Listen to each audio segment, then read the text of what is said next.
Many thanks to Job, DayZ Podcast, Taggy's Tag West, Pandemonium and Lion Lost for making this video possible. Bases in DayZ 1.18 have just received a huge buff to how much damage they can take now, and explosives have changed to how they perform against players and walls, so like usual, let's break it down.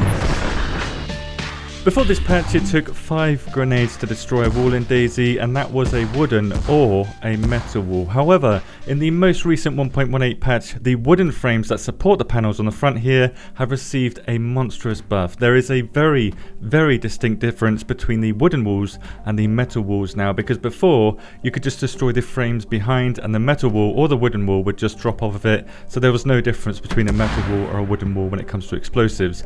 With metal walls, they now absorb so much damage that the frame that holds it in place will get destroyed first before the metal does.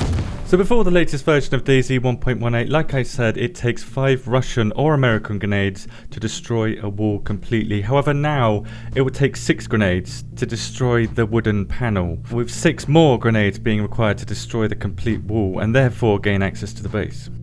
The new M79 grenade launcher explosive rounds is a similar case, 6 to destroy a wooden panel and 12 to completely destroy a wall. Be aware that the frames behind will take damage during every single shot, so if your base has received any explosive damage whatsoever, you need to make sure you're repairing the frames, as this is the major weak point of your base still, because without the frame, the panel on the front just gets deleted. The Claymore Mine has changed in more ways than one. It used to take 3 deployed Claymore Mines to destroy a wall completely. Now it takes 3 to destroy just the wooden panels, with 6 being required to destroy it completely. Beware that the Claymore Mine in its kit form is capable of inflicting the exact same damage to the wall as the deployed version does. Both the deployed version and the kit version of the Claymore Mine will now do a lot less shock damage in this patch, so you'll need to be within 4 meters to get KO'd from both of these, whereas before it was 8 meters. It still has the deadly 25 meter kill cone in front of it once it's deployed however, so deploying it is much more beneficial. Plastic explosives got a radius buff too. Instead of killing players up to 17 meters, it's now 20 meters, but against bases it's less effective now. Before it used to be 1 plastic explosive to gain access to a base, now it would take 1 to just remove the wooden panel on the front, so you cannot gain access with 1 plastic explosive, you will need 2 to completely destroy a wall. The gas canisters are the same, they do very little damage to players and bases, but if you're right on top of the gas canister now, it would do a crazy 60 shock damage to you, so you will need to be very careful carrying these things around, because 1 bullet plus a canister explosion will certainly mean that you're getting knocked out for 50 seconds. Other changes to the gas canister include it being able to explode with the gas stove top on it now, and it no longer explodes when it's empty.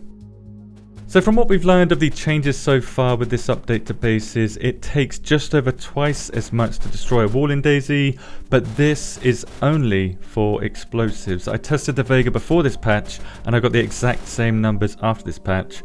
Guns do the exact same damage that they did before to bases, walls and frames, so this update to how strong bases are now, basically twice as strong, only applies to when using explosives on bases.